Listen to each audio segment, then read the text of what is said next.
Seguridad minera capítulo 02. Bienvenido al capítulo 2 del curso de seguridad minera. Visibilidad. Mantenga su lámpara en buenas condiciones antes de desatar. Proceda a regar, eliminando el polvo y luego podrá ver mejor las rocas sueltas o fisuras. Si es posible, use reflectores. Si se apaga la lámpara, no te muevas hasta que te auxilien. Debes lavar bien la superficie de la roca, así podrás identificar posibles tiros cortados, las rocas sueltas y evitar los riesgos de tu labor. Cuando el terreno es de muy mala calidad, no es recomendable lavar la superficie. Si la roca suelta es muy grande, avisa al supervisor. Luego de una evaluación del riesgo, el supervisor dispondrá el uso de explosivos, poner sostenimiento o cerrar la labor. 1. Ubicación de la zona a desatar. El encargado de desatado de rocas deberá ubicarse en un lugar seguro en áreas que cuente con sostenimiento o donde no exista rocas sueltas. Enseguida debe observar cuidadosamente la zona para encontrar toda roca suelta o floja y bajo ninguna circunstancia deberá transitar bajo la zona sin desatar.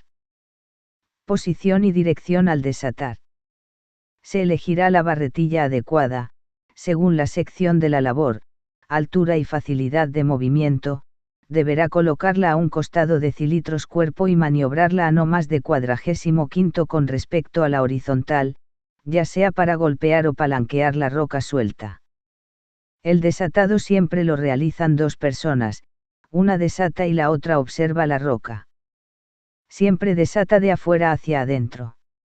El encargado del desatado deberá tener en cuenta el punto donde caerá el planchón, deberá situarse fuera de la trayectoria de caída del mismo. Ejecutará el desatado avanzando hacia el frente.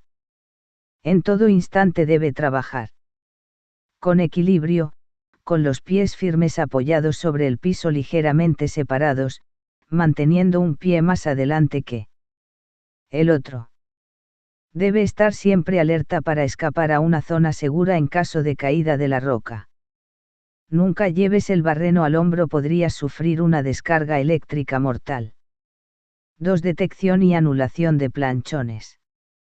En primer lugar se debe desatar el techo, dejándolo tan liso y estable como sea posible, enseguida seguir con las cajas.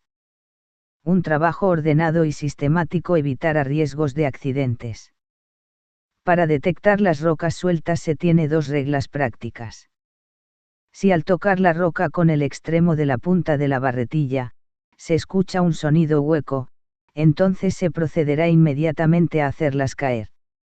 Si al caer golpear la roca con el extremo en la punta de la barretilla, se escucha un sonido metálico, significa entonces que se trata de roca firme. 3. Uso de la barretilla. Con esto se logra hacer una abertura. Continúa el apalancamiento hasta que caiga la roca. 4. Desatados especiales. Alteza. Desatado en zona de gran altura.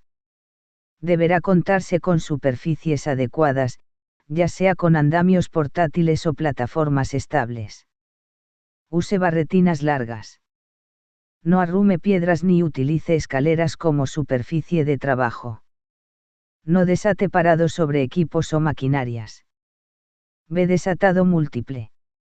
Si la labor es amplia, el desatado lo podrán realizar dos o más trabajadores, quienes contarán con amplia experiencia en desatado múltiple y desatarán en estrecha coordinación. Calle. Desatado en piques. En estas labores el desatado deberá ejecutarse desde la parte superior.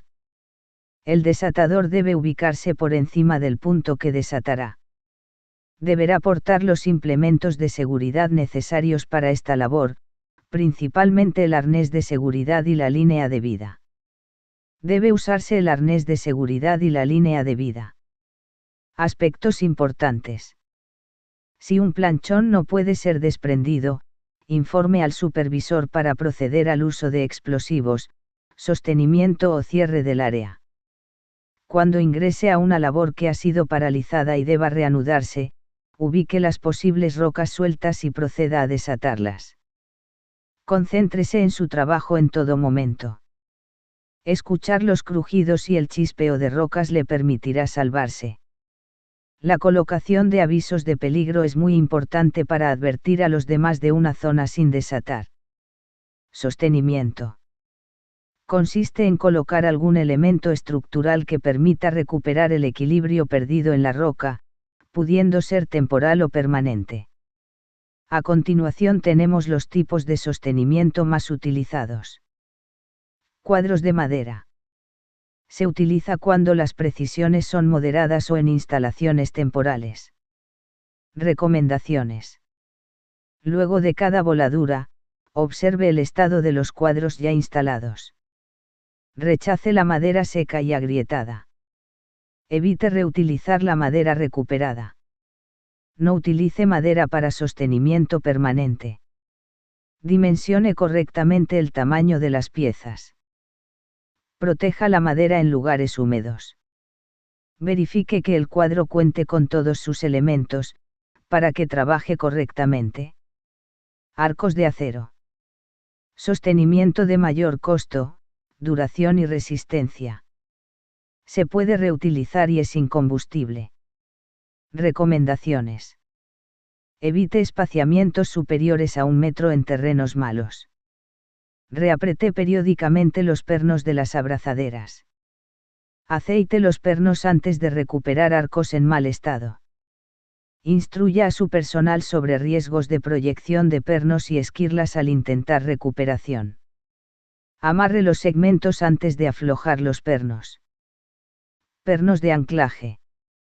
Tipo de sostenimiento donde un perno de acero es introducido en la roca evitando que los bloques sueltos se desprendan, siendo necesario controlar periódicamente su estado. Shotcrete. Consiste en lanzar concreto contra las paredes a sostener, al fraguar, evitar el desprendimiento de rocas. Recomendaciones. Utilice su protección respiratoria, ya que el concreto puede contener partículas de cuarzo del hormigón. Evite el contacto con los aceleradores, ya que estos contienen componentes cáusticos. Tenga mucho cuidado con la mezcla en seco con cal blanca o cal hidráulica, ya que estos aglomerantes pueden causar quemaduras. Evite lanzarlo a distancias muy cortas o muy largas, pues el concreto no logrará adherirse correctamente a las paredes. Verifique periódicamente la calidad del shotcrete. Ventilación. Básicamente la función respiratoria permite al organismo tomar el oxígeno del medio ambiente, utilizarlo para los diversos procesos químicos indispensables para la vida misma y finalmente emitir dióxido de carbono, desecho producido en los mencionados procesos. La función respiratoria se inicia con la inhalación de aire por la nariz y boca, pasa por la tráquea y finalmente llega a los pulmones, en donde se realiza el intercambio de oxígeno por dióxido de carbono. Aire atmosférico. El aire atmosférico es una mezcla de gases, incolora, inodora, insípida e imprescindible para la subsistencia de todo ser vivo.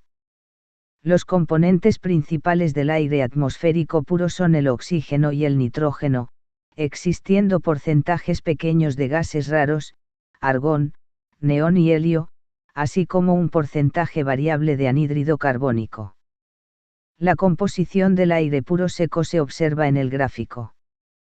Nitrógeno 78%. Oxígeno 21%. Otros gases 1%. Aire de mina. Durante su paso por la mina, el aire recoge los contaminantes producidos por las operaciones mineras, entre ellos algunos gases y vapores, el polvo en suspensión y el calor producido por las máquinas en funcionamiento. Simultáneamente, debido a la presencia de seres humanos, máquinas de combustión y de materiales que se oxidan, el aire pierde parte de su oxígeno. Denominamos aire fresco al aire atmosférico que ingresa a la mina y aire viciado o de retorno al aire contaminado que se ir con un contenido menor de oxígeno. Origen de los gases de mina. Uso de explosivos. Toda voladura origina, en mayor o menor grado, gases tóxicas producidos por diversas reacciones químicas que ocurren durante la explosión. El uso de AMFO, por ejemplo, genera óxido de nitrógeno que, aun en bajas concentraciones, puede producir fatalidades.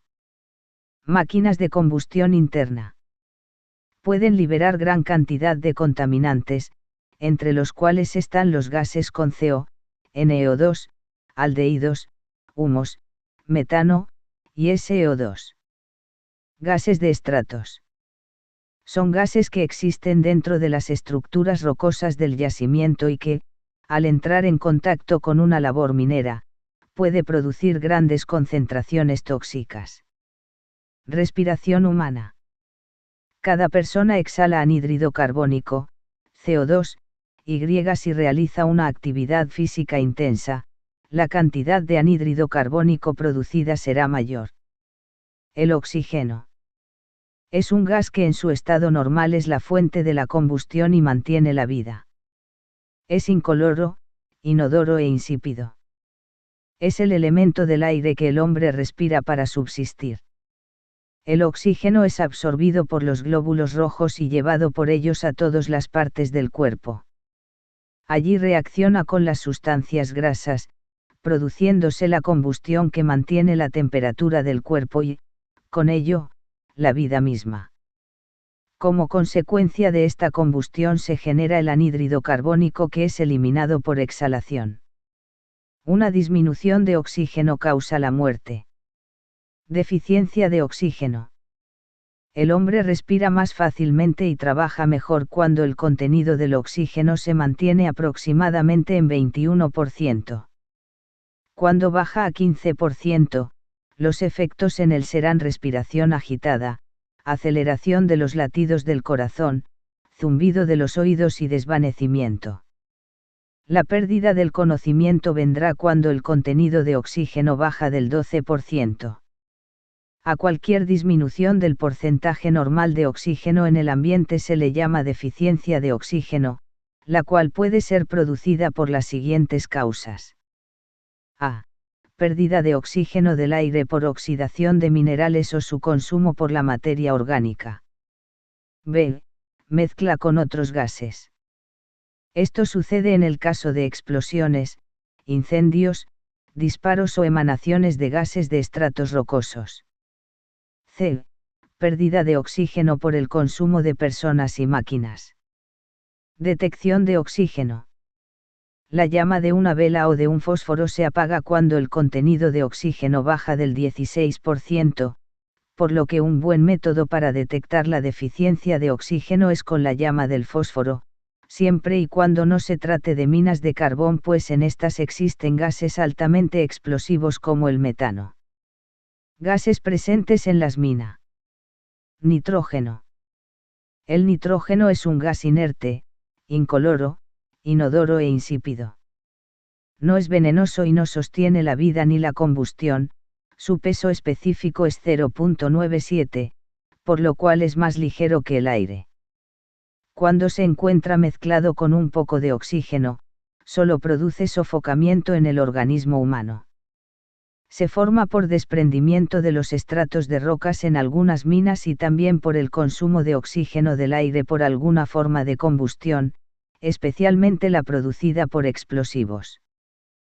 Cuando los gases tóxicos más ligeros que el aire se acumulan en chimeneas o lugares altos de trabajo, están formados generalmente por nitrógeno. Cuando se mezcla con el oxígeno en una proporción aproximada de 78% a 21%, como en el aire atmosférico, su acción es diluir el oxígeno.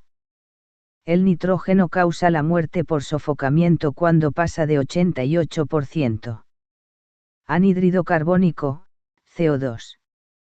Gas sin olor ni color, con un sabor ligeramente ácido, es 1.5 veces más pesado que el aire y soluble en agua. El anhídrido carbónico es un estimulante de la respiración, por lo que es fisiológicamente activo y no se le puede clasificar entre los gases inertes, aunque no es altamente tóxico. Su propiedad estimulante de la respiración es aprovechada en algunos aparatos para respiración artificial. La presencia de 0,5% de anhídrido carbónico en el aire normal causa ligero aumento en la ventilación de los pulmones. La persona expuesta a esta pequeña cantidad de anhídrido carbónico respirará más profundamente y ligeramente más aprisa que cuando está en aire puro. Si el aire contiene 2% de anhídrido carbónico, la ventilación de los pulmones aumentará en un 50% aproximadamente. Si el aire contiene 5% de dicho gas, la ventilación de los pulmones aumentará en 300%, haciendo que la respiración sea fatigosa. El anhídrido carbónico se forma en las minas subterráneas durante la putrefacción de la madera, descomposición de rocas carbonatadas por aguas ácidas, trabajo con explosivos y por combustión. En puntos de deficiente ventilación, las concentraciones de este gas resultan peligrosas y, debido a su densidad, se acumula principalmente en los puntos más bajos de las labores mineras. Monóxido de carbono, CO. El monóxido de carbono es un gas extremadamente venenoso y tiene un peso específico de 0,97, es incoloro, inodoro e insípido. Es uno de los gases más peligrosos que existen y es la causa del 90% de los accidentes fatales por intoxicación por gases en minas. No mantiene la combustión y es imposible detectar su presencia sin contar con equipos de detección de gases. Se produce siempre durante los incendios en minas, explosiones de gas y polvo, voladuras, quema de explosivos y es generado por los motores de combustión interna. Su acción tóxica sobre el hombre se debe a la gran afinidad química que tiene con la hemoglobina de la sangre, que es 250 a 300 veces mayor que el oxígeno. Por tal razón, aún pequeñas concentraciones de monóxido de carbono son peligrosas. Si una persona aspira monóxido de carbono con el aire, se combina con la hemoglobina formando un compuesto químico relativamente estable. Con el monóxido de carbono los glóbulos rojos pierden su capacidad de admitir oxígeno, el cual ya no llega hasta los tejidos del cuerpo, produciéndose la muerte. A continuación presentamos una tabla que muestra los síntomas en un hombre según los porcentajes de monóxido de carbono. Las víctimas que se recuperan del monóxido de carbono, deben permanecer bajo observación médica por lo menos durante 24 horas. La peligrosidad del monóxido de carbono está íntimamente ligada con el tiempo de exposición, ya que a mayor tiempo y con igual concentración de gas en el aire, mayor es la saturación de la sangre. A continuación se grafican los efectos del CO en el organismo humano, a una concentración de 0,1%. Gases nitrosos, NO, NO2. Son gases incoloros en concentraciones bajas y de color pardo rojizo cuando la concentración es alta. Es un gas tóxico e irritante que se forma en las minas por efecto del empleo de explosivos, especialmente cuando se utiliza AMFO y por combustión de motores diésel. Este gas es más pesado que el aire. Su acción tóxica la ejerce en las vías respiratorias, especialmente en los pulmones, al disolverse con el agua formando los ácidos nítrico y nitroso que corroen los tejidos. Una concentración de 0,002% produce un envenenamiento mortal. Los óxidos de nitrógeno tienen un comportamiento engañoso respecto a su toxicidad, pues una persona que lo respira puede rehacerse aparentemente y después de varias horas o días morir repentinamente. Anhídrido sulfuroso, SO2. Es un gas incoloro sofocante, con fuerte olor sulfuroso, 2,2 veces más pesado que el aire y se disuelve fácilmente en el agua. Es fuertemente irritante de los ojos, nariz y la garganta, incluso en concentraciones bajas y puede causar graves daños a los pulmones si se inhala en altas concentraciones. En concentraciones superiores a 0,001% ataca a las mucosas y con 0,05% es mortal. Se forma por la combustión de piritas, de minerales con alto contenido de azufre y por voladuras en rocas que contienen sulfuras. Gas sulfídrico, H2S. Es un gas incoloro de olor característico a huevos podridos, es sofocante, tóxico, inflamable, irritante y venenoso. Es más venenoso que el monóxido de carbono, pero su característico olor lo hace menos peligroso. Irrita las mucosas de los ojos, de los conductos respiratorios y ataca el sistema nervioso. Con un contenido de 0.05% de H2S se produce un envenenamiento peligroso en media hora y con 0.1% rápidamente sobreviene la muerte. Las fuentes de formación del H2S en las minas son putrefacción de sustancias orgánicas, descomposición de minerales sulfurosos, emanación de gases de las grietas y combustión incompleta de explosivos. Gas grisú.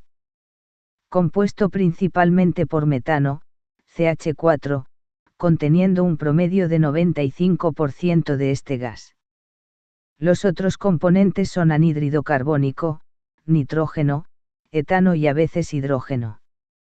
El metano es uno de los gases más peligrosos existentes en las minas, por su propiedad de formar mezclas explosivas con el aire.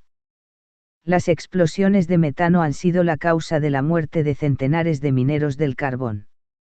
Se encuentra en las minas de carbón y en rocas que contienen materias orgánicas.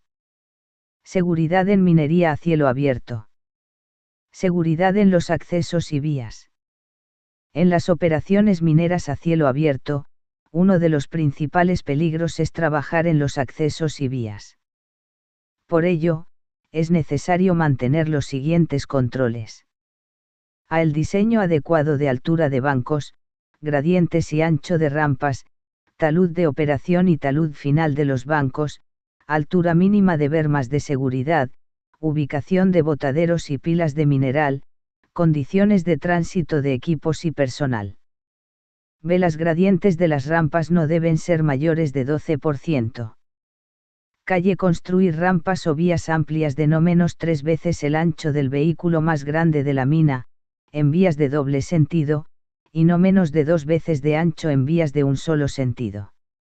De no ser posible, se diseñará vías del ancho de la maquinaria más grande de la mina más 20% de espacio para la cuneta y mantener la altura del diseño en función a la maquinaria. De espacios laterales de alivio, para dar pase a la maquinaria o vehículos que circulen en sentido contrario. Berma de seguridad no menos de 3/4 partes de la altura de la llanta más grande de los vehículos que circulan por los caminos. Las carreteras deben mantenerse permanentemente regadas y las cunetas limpias. Las vías de circulación deben señalizarse adecuadamente con material reflectivo de alta intensidad, especialmente en las curvas. Acercamiento de personas a máquinas y equipos. Si usted va a ingresar a un área donde se encuentren trabajando equipos livianos o pesados, recuerde: 1. Informar su ingreso al supervisor del área vía radio o personalmente. Recuerde que si usted no avisa su ingreso puede ser atropellado por una máquina. 2. Si se encuentra en un vehículo, coloque una perdiga cuya altura sea tal que el operador del equipo más grande pueda notar su presencia desde su cabina. 3. Si se encuentra a pie, use chaleco reflectivo, verifique que las cintas sean adecuadas aun cuando no haya iluminación adecuada, neblina o noche. 4. Si se encuentra en una unidad móvil, recuerde respetar las velocidades máximas. Recuerde: la prioridad la tiene siempre un vehículo gigante, solo hay una excepción, la ambulancia. Si está de pie, establezca contacto visual con el operador del equipo. El contacto deberá hacerse desde un lugar seguro. Para acercarse al equipo, espere que la máquina se detenga y el operador se detenga ayud. Puede acercarse. Seguridad en el acarreo y descarga de materiales. La prioridad vehicular se rige de acuerdo a las normas establecidas en cada empresa. Las rocas grandes deben ser rotas antes de cargar, ya que podrían poner en peligro a las personas o afectar la estabilidad del equipo móvil. El equipo móvil utilizado para el acarreo del material minado debe ser cargado de manera que se minimice el derrame y lo que podría crear un peligro a las personas. Los equipos deben ser cargados, transportados y descargados de manera que no originen peligro a las personas debido a la caída o movimiento del equipo o suministros. Siga los procedimientos de acarreo y descarga de material. Seguridad en la operación de maquinarias. Los equipos móviles que circulen dentro de las áreas de operaciones como camiones, volquetes, motoniveladoras, tractores, cargadores frontales, camiones regadores, palas eléctricas, retroexcavadoras, entre otros, serán manejados solo por personal con autorización escrita y vigente. Mantenga su manejo defensivo como prioridad y parte de su trabajo. Los conductores de equipos móviles que salen del área de operaciones, de transporte personal y carga deberán ser debidamente seleccionados, capacitados y evaluados mediante exámenes médicos psicotécnicos, de manejo y reglas de tránsito y seguridad vial, además de contar con licencia de conducir otorgada por el Ministerio de Transportes, Comunicaciones, Vivienda y Construcción y la autorización de la empresa minera antes de proceder al trabajo de mantenimiento o reparaciones. Se asegurará que el equipo móvil se encuentre en posición correcta y segura, donde no corra peligro de ser alcanzado por desprendimiento de rocas o su deslizamiento por pendiente. Para realizar movimientos de pala y cargadores frontales dentro del tajo, el operador empleará el siguiente código de señales auditivas, utilizando el claxon de su maquinaria. 1. Un toque corto, avanzar. 2. Dos toques cortos, retroceder. 3. Un toque largo, parada de emergencia. Artículo 326 des número 046/2001, EM. La inspección del vehículo o equipo es indispensable antes de operar o conducir.